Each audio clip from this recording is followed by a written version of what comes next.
મારું નામ ખુશી છે। અમે સ્પેશિયલ તો કંઈ ખરીદી કરવા માટે નથી આવ્યા, પણ અક્ષય તૃતીયા છે તો મુહૂર્ત સાચવવા માટે થઈને અમે લોકો ખરીદી કરવા માટે આવ્યા હતા। અમે જોઈ છે નાની નાની વસ્તુઓ જેમ કે આપણને બજેટમાં પડતી હોય એ રીતે, કેમ કે અત્યારે ગોલ્ડના રેટ્સ બહુ હાઈ છે તો એ વિચારવું પડે આપણે કે આપણે શું લઈ શકીએ શું ના લઈ શકીએ। આ બહુ જ અસર પડે ને। પહેલાં એમ થતું કે આટલા બજેટમાં 2-3 વસ્તુ આવી જતી હતી, હવે એ જ બજેટમાં આપણે એક વસ્તુ લઈ શકીએ તો આપણે વિચારવું પડે કે શું કરવું એમ। વિચારીએ છીએ કંઈક પેન્ડલ સેટ કે એવું કંઈ ગમી જાય તો એનાથી થોડુંક વધારે ગમી જાય તો હજી એકાદ વસ્તુ રિંગ કે એવું લઈ લેશું। હા, એટલે પહેલાં એવું હતું કે કંઈક લઈશું જોઈશું પણ અહીંયા આવીને તો એમ થયું કે ના આ સારું છે, આ ના કરતાં પેલું સારું છે, પહેલાં કરતાં પેલું વધારે સારું છે એવું થાય છે, એટલે કન્ફ્યુઝન થઈ જાય છે લેવા આવ્યા છે તો।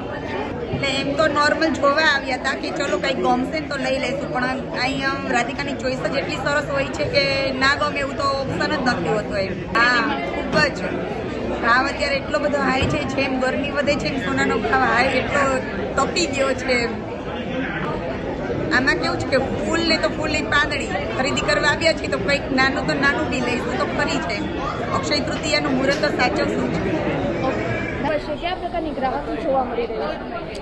ગ્રાહકી અત્યારે જોવા જઈએ તો ગત વર્ષની સરખામણીમાં લગભગ 30-40% જેવો ઘટાડો જોવા મળે છે, પરંતુ આજે અક્ષય તૃતીયાનો ખૂબ સુકનવંતો અને શુભ દિવસ માનવામાં આવે છે, તો લોકો કંઈ ના કંઈ સુકન સાચવવા માટે નાની મોટી ખરીદી તો કરવાના જ છે, પરંતુ ગત વર્ષની સરખામણીમાં જોઈએ તો લગભગ 30-40% જેવો નોંધપાત્ર ઘટાડો જોવા મળે છે। 100%, કારણ કે બહુ નજીકના સમયમાં જ 25-30% જેવો ભાવ વધારો છે, જે દરેક કસ્ટમર માટે એફોર્ડ કરવું મુશ્કેલ છે। આમ જોવા જઈએ તો હવે લગ્નસરાની સિઝન છે, પરંતુ જે લોકોનું બજેટ હતું એમાં ઘણો બધો ફેરફાર થયો છે।